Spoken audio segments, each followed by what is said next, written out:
Blanka and Magnus, who together will give us a talk on a data-driven market simulator for small data environment. Thank you very much, Blanka.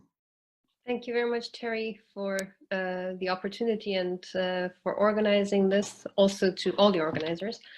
Yeah, it's really a pleasure to be here. Some of you may have heard the talk in parts, perhaps.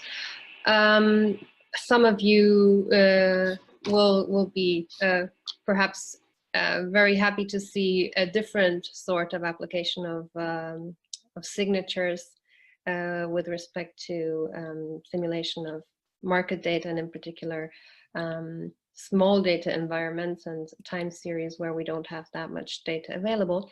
So I hope you will find it as exciting as myself, and Magnus will carry on the same theme in his presentation later on. So I will be now presenting this paper. So if you miss anything at all, there is a link included over here, and you can find all details under this link.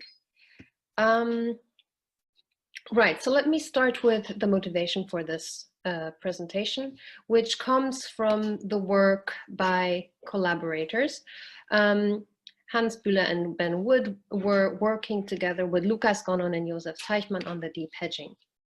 Now, there was one very interesting observation that they made, which was that this deep hedging engine is data agnostic in the sense that whatever you give it in terms of training data, it will be able to give you some sort of optimal or optimally with respect to some definition of optimality, but it will be able to give you some optimal solution with respect to a hedging strategy in your market. And this was demonstrated on the Heston data, on Black-Scholes data, and more general versions of that when you have transaction costs and so on. So it was quite impressive and very nice, and also super exciting, because if you want to test and use this in an environment on real data, so you want to use that on your market data at some point in real life, it showed that it's quite rewarding to give the hedging engine some training data that prepares the algorithm as well as possible for the difficulties it will be facing in out in the field in the real life hedging situation. So it is very rewarding to create some training data that is very similar or even in some sense indistinguishable from market data that we find out there. And hence the quest began for looking into ways of generating synthetic data that is rich enough to train a relatively demanding network architecture of the deep hedging engine with thousands and thousands of network parameters, but also similar enough to the data observed in the markets that the engine is well trained for all possible scenarios that could come up. And that's also one other difficulty that we had. We do want to train the engine for all possible situations that might come up, so not only the ones that have come up in the past. So that was also some difficulty and some challenge that we tried to tackle, to create a hedging engine that produces paths that are not exactly the same as the ones we observed in the past, but somehow similar, but yet again somehow sufficiently different. And formulating this question, let me just go back to that picture just in a second. Formulating this question, what it means for a set of paths to be similar but somehow sufficiently different, this was one of the challenges that we were trying to address here. And who were we trying to address it with? These are my lovely co-authors on this paper. From left to right, Hans Bühler, Terry Lyons, who just introduced me, Emmanuel Perez, who was in Oxford just until recently, student of Terry's and also working at JP with myself and Hans and Ben on the right-hand side and all of them are here today, so you can also ask them questions if you want. Right, so this is the picture that I find a very nice motivation of the topic and of the challenges that we are facing. And this is also a very quick and succinct way of summarizing the challenges that we had previously in classical mathematical finance modeling versus now. Because previously, we were looking at stochastic differential equations, we were looking at volatility models, and with all that, we were concentrating on characterizations of the returns process. We were concentrating on stylized facts of financial markets, and most of these, in particular the ones that were formulated in the famous work of Rama-Kant, were formulated in terms of returns, that they have fat tails, that they have these and those properties, and rarely were they formulated in terms of paths. But we will see that when it comes to market generation, which is something I yet have to precisely define, it is actually quite important to look at stochastic processes in terms of random paths and not as a collection of returns indexed by time. And therefore, rough paths and using their signatures as feature maps is really an absolutely very, very promising and very good way of doing that. And in some sense, it seems that's the only viable way of moving forward with these. I do want to be quick on this slide, but it's just a quick reminder of the fact that you know, producing simulated data with the aim of reflecting stylized facts of financial markets is nothing new. This is something that we have been doing for decades in math finance modeling, starting from the very simple model of Black-Scholes, and then local volatility models, stochastic volatility models, multi-factor models, rough volatility, where we have here a Brownian motion with a certain Hurst exponent driving the process. So this is something that we have been doing for quite a while. And this has been our aim for the past decades. And as we had more and more computational powers, our models got more and more complex and realistic. Now, there's one thing that the computational powers have increased, and this allows us to have more realistic models, but there's also another aspect to the story, and this is from the perspective of deep neural network-based modeling. So there's this other aspect of generative modeling that we have heard about in different contexts. So far, and the question now is, can we apply that to finance? Can we modify the settings slightly to make it well suited to the specific financial applications with the specific challenges that we are facing here? And the answer is yes. And the advantages of doing that is actually, they're actually quite convincing. By this, we can have a, let's say, I'm quoting Hans here, fully data-driven model, where we say that we have it non-parametric, but non-parametric is let's say a bit of an idealization, because of course if we're using a neural network, we will have some parameters, right? We always have parameters in the hidden layers, we have parameters, we have hyperparameters. So it's not like completely non-parametric, but it is true that the parameters play a very much less of an important role than in classical models. Because if we design a neural network, if we design a generative model, we decide something for a network architecture. We perhaps decide on the structure of the network and the objective function, but the number of nodes and hence the number of parameters involved in this network is still a variable that we can freely choose. Whereas here in classical modeling, let's just take the Sabre model, the famous one that everybody uses on fixed income desks.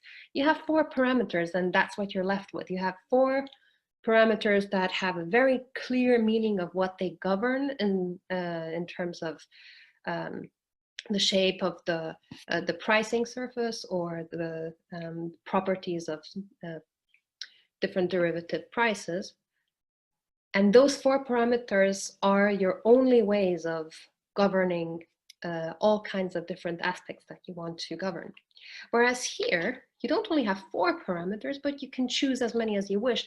And then we have various versions of universal approximation theorems.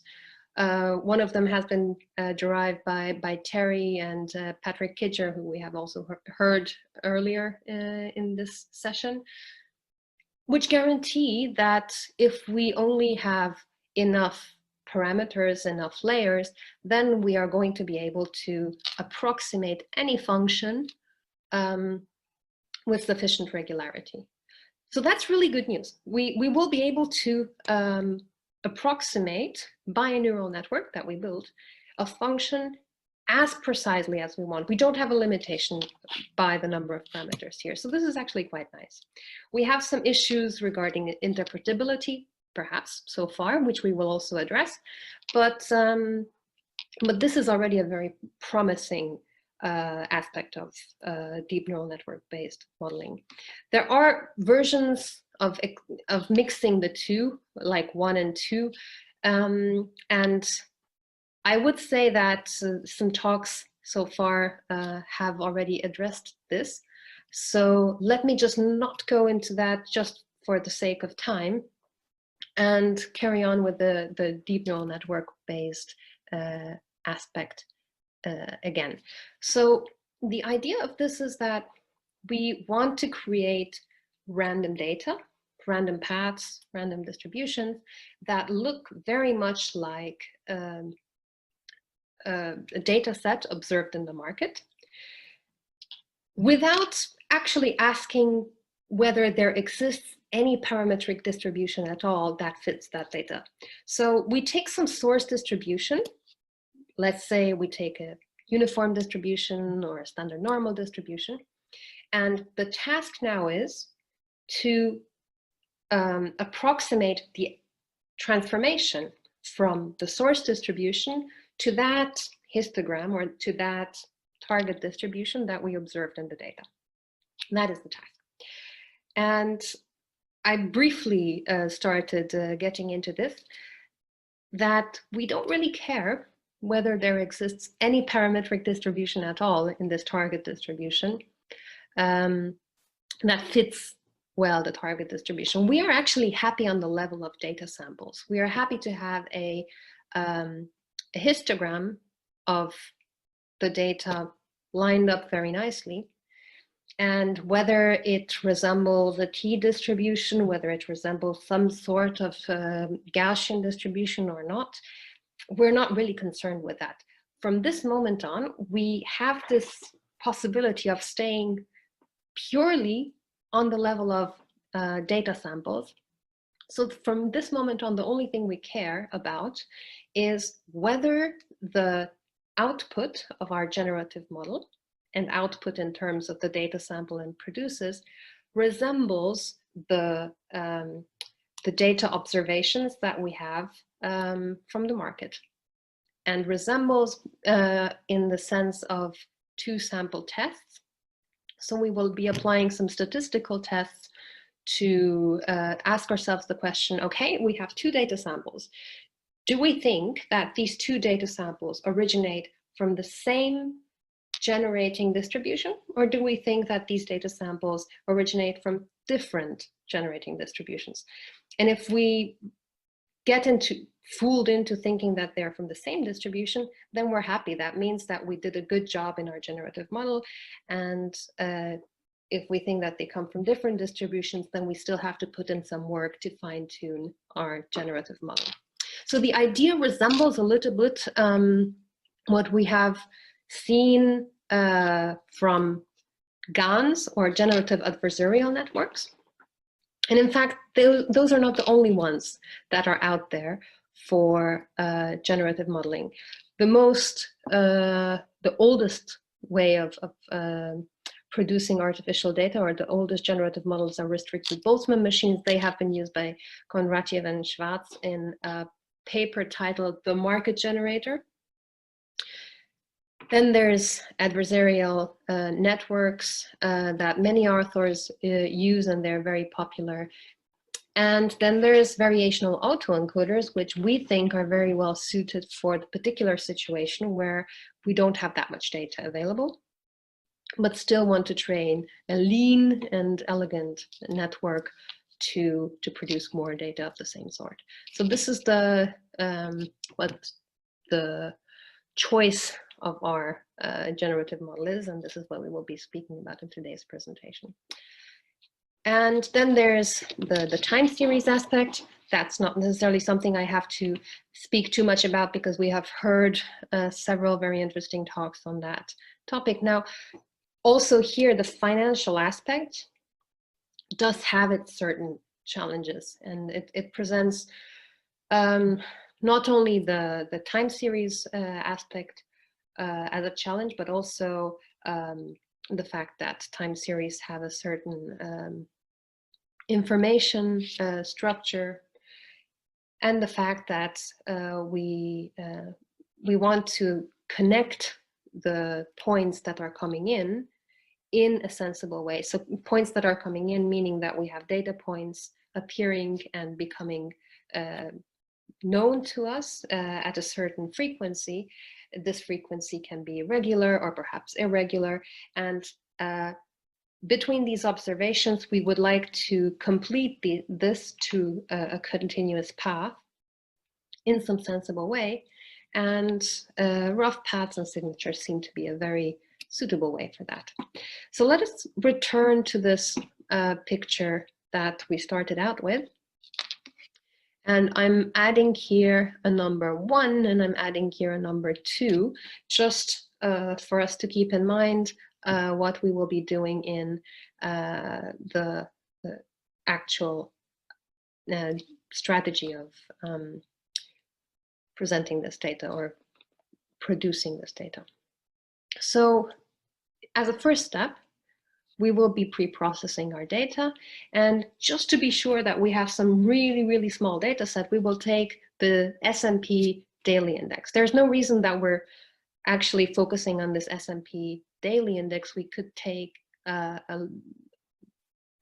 various number of different indices here, but in fact, let's just focus on this one, and keep in mind that if we take the daily index for the past 20 years, this is going to give us 20 times 252 data points, which is just slightly above 5,000 data points in total. So this is really a very small data set.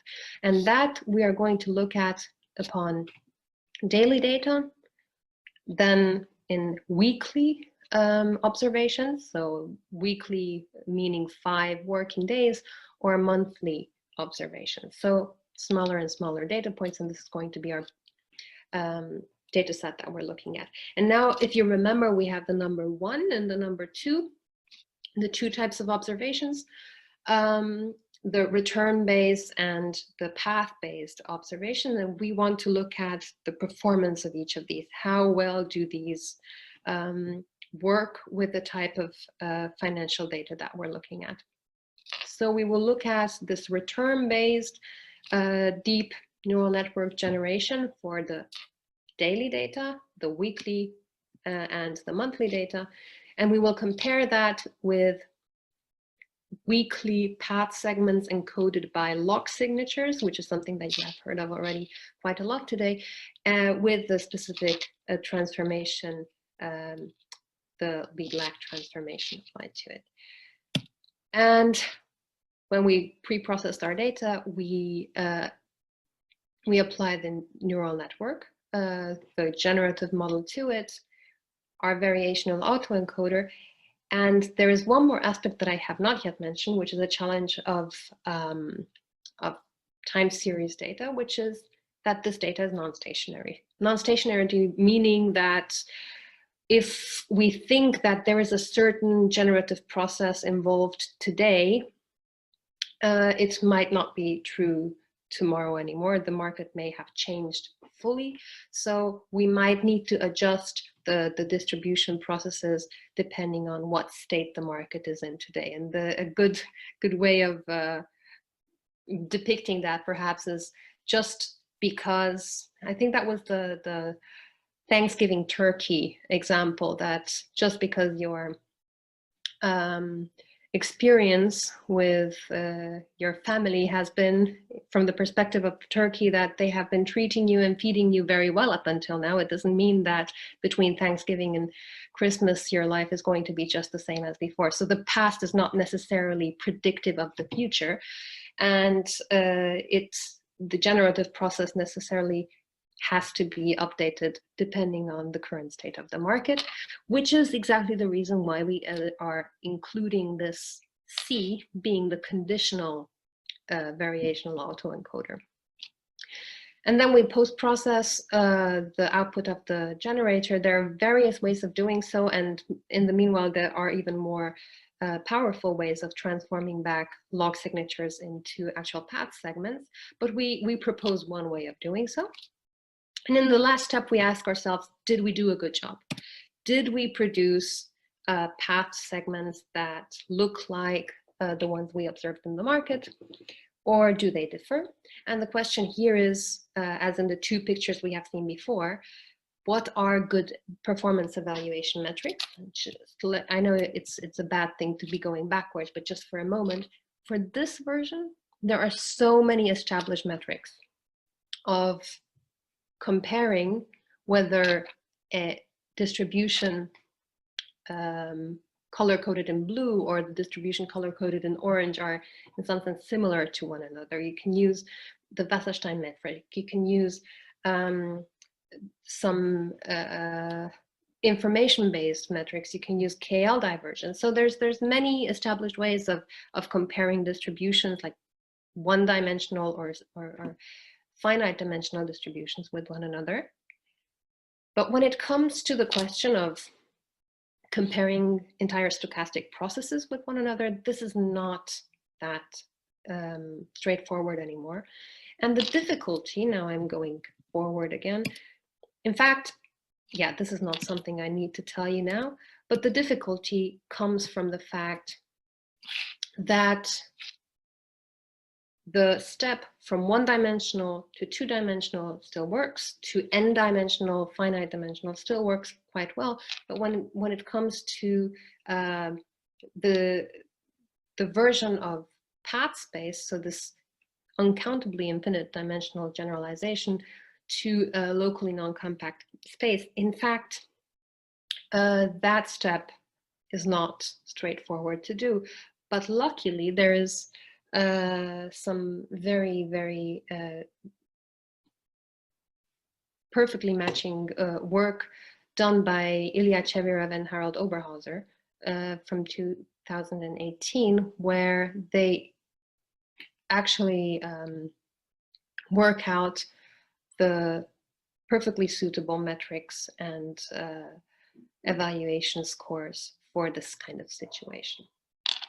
So for the sake of time, let me just move forward relatively quickly over here, especially because we have seen many of these contents already before. And let me just say a few words about the numerical outcomes here. So on the left-hand side, you see the outputs, the two-dimensional projections of step 3, which was the output of the signature, the log signature based generative autoencoder. And you see the blue and orange coding being the real paths and the generated paths. And you see that no matter which two-dimensional subset we're choosing, the data points have very similar structure without being exactly the same. So this is exactly what we wanted. And if we go forward from step 3 to step 4, meaning that we transform back our log signature based outputs into actual path segments, that this is how it looks in the end. And what we see here is a 20 days forward-looking simulation of paths, where we have in the blue the generated paths and in orange some output of the generative model. Now, obviously, it's not a situation where we want to limit ourselves to a 1 month time horizon, but so far that's the only time horizon that we have been speaking about. And there it's very useful to have this conditioning possibility, where we can condition our output of the generator on many things, including the signature of the previous path segment. And by that, we can produce new path segments that perfectly fit together because they're conditioned on the previous path segment. So the new path segment is produced based on the conditional assumption that the previous path segment has this specific properties. And based on that, we can produce step by step to up to a year or even further than that. So that's one suggestion of how to produce long segments of years and beyond. So I will stop here and give the floor to collaborators. And I hope I was on time as expected. So thank you very much for your attention.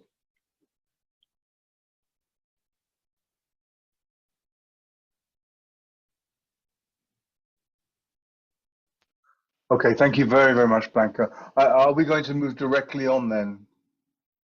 I don't think there's any time. There's no real time, I don't think, for questions. No, I think that's a good idea, Terry, because we can people can always go and visit Blanka and her JP Morgan colleagues in the breakout group after Hans' talk. Yeah. Yeah. So Magnus and Hans, how is it going to work? How much time do we have left? I think we can share. Just want to know how much time. We have 20 minutes left, really. Okay. 25 including questions. Magnus, you go. Okay, and yeah, I'll be fast. It will be for me. Yeah, go for it. Okay. Let me just check if I can move the slides. Yeah. Okay. So this will be a very short flash talk on simulating spot and equity option markets using rough path signatures. That's work done by Hans Bühler, Alex Bashu, Ben Wood from JP Morgan London, and from Ralph Cohen to Kaiserslautern, and from myself. And just usual disclaimer: opinions expressed in this presentation are those of the authors and do not necessarily reflect the view of JP Morgan. Okay, so why are we interested in simulating financial markets? It goes back to 2016 when deep reinforcement learning really kicked off. Mastering the games of Go, mastering chess with deep reinforcement learning really created a large interest in applying deep reinforcement learning to financial markets. But there's a subtle difference here, because in these games you have a rule-based environment. You can replay those games as often as you like.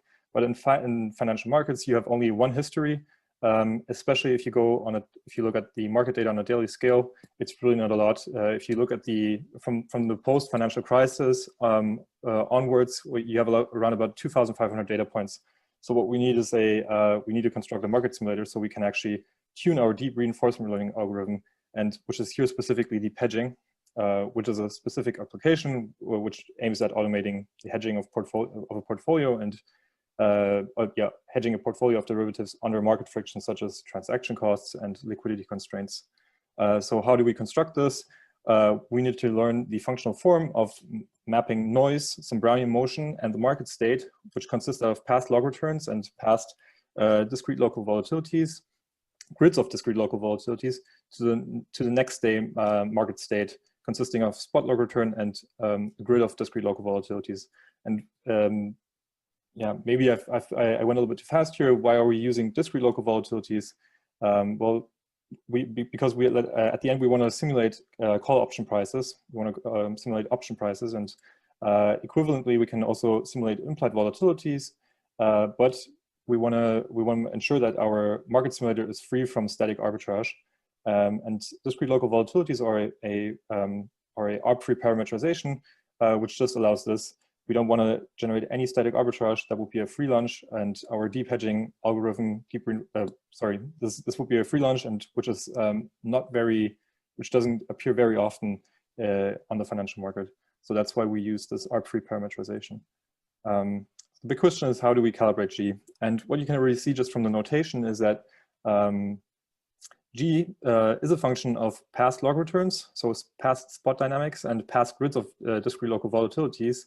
And that's a quite high dimensional function. And if you just recall what I said at the beginning, we have around about 2,500 data points. So it doesn't really make sense to model the full grid of discrete local volatilities, especially because it's highly correlated. So one step we do before we actually start calibrating the function G is we try to actually compress it. And we try to actually compress the grid of discrete local volatilities by using autoencoders. And how do we do this? Well, we use autoencoders to obtain a compressed, efficient, lower dimensional representation of our grid. And autoencoders are simply neural networks with a bottleneck structure, and which can quite efficiently get you this low dimensional representation. And what we do is we use additionally a signature cumulance-based penalty such that our components are statistically independent. So what we do is we have our autoencoder, we get this compressed representation, we try to reconstruct it using just the classic image loss, classic mean squared error. And what we do with the compression is we try to regularize it such that it's statistically independent by using something called signature cumulance, which is the log of the expected signature. And yeah, so and why are we interested in a statistically independent representation? Well, it gives you a very interpretable representation. As you can see on the next slide, when you look at this compressed representation, these different components seem to resemble properties, some unique properties of our grid of discrete local volatilities. For instance, the blue path is actually the level of our discrete local volatilities. So this shows you how stressed the market is at the moment. And the other two different time series you can see give you information about the term structure and the volatility smile. And what you can see on the right two plots show you that the obtained representation actually is seems to be statistically independent. If we look at the copula of the process, you can see that using the signature cumulant-based penalty destroys the joint distribution of our representation, which is here three-dimensional. And also, if we look at the copula of the returns process, yeah, you can also see that the most of the joint distribution looks pretty uniform. There's still some tail dependence, and yeah, that's something we see with this empirical data set. If we look at simulated data sets, it looks the picture looks even better. We don't see any tail dependence, but here it looks like we're getting something that's moving towards something that's statistically independent. Okay.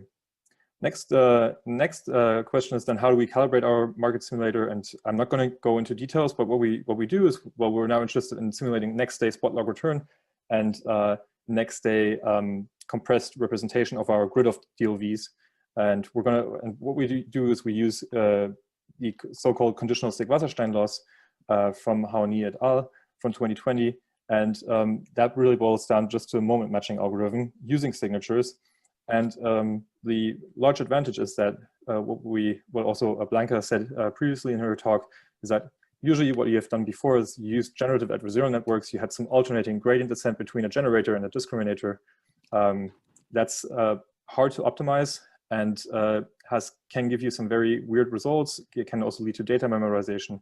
And here we can just apply supervised learning and just try to minimize this loss function. And we can do it robustly.